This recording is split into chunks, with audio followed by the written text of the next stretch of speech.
Okay, as we were just talking about, Democrats doing what they can, whatever they can, to block President Trump's growth agenda. That's what Republicans are saying. And what has D.C. in an uproar is the White House and the Trump Organization filing a lawsuit today against Democrat Elijah Cummings to block his Oversight Committee's subpoena of President Trump's accountant in order to get at the president's finances. Joining me now is former federal prosecutor Katie Cherkasky. Katie, your take on this, the constitutional grounds the White House is citing here.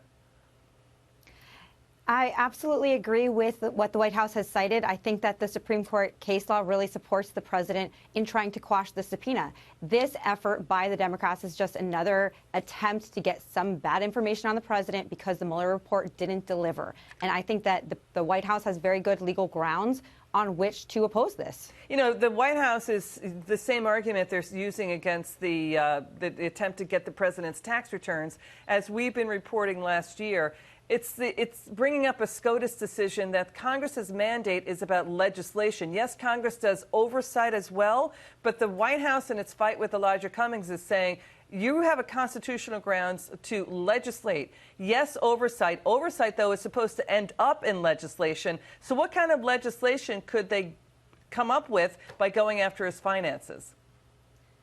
Well, that's exactly right. Congress has to prove that this is something that's in the legitimate legislative sphere. And of course, people can make any sort of argument to try to connect it to that. But at the end of the day, is it going to be reasonable? Is it going to be persuasive? And I don't think they have that here. I think they could say that they're looking at potential impeachment, and that is something that's within Congress's authority. And I think obviously that's what this really pertains to at the end of the day. But they cannot go on fishing expeditions to try to get more information because one investigation didn't yield what they're looking for. You know, Robert Mueller has referred a total of 14 potential cases to other prosecutors.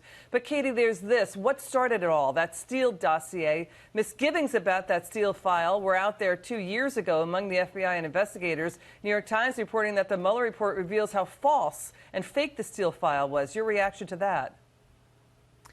I think it's important to look at the legitimacy of any investigation, and I think that law enforcement agents across the board need to be held accountable to not go past their mandates and to not dig further and further and further when they don't come up with what they're looking for. And I think the Mueller investigation is a very good example of that. We see it all the time on the federal side of litigation, and this is just another example of continuing way past the point of reasonableness when you're not coming up with something. And Katie, now a new report indicates that federal election records implicates the team associated with President Barack Obama. Team Obama paid nearly $1 million to the law firm Perkin Coys that paid Fusion GPS. That's the outfit that's behind that anti-Trump Steele dossier. Remember, Hillary Clinton's campaign paid millions of dollars. So did the DNC paying millions of dollars through that law firm to Fusion. So now Team Obama is kind of close to this story as well. Your take?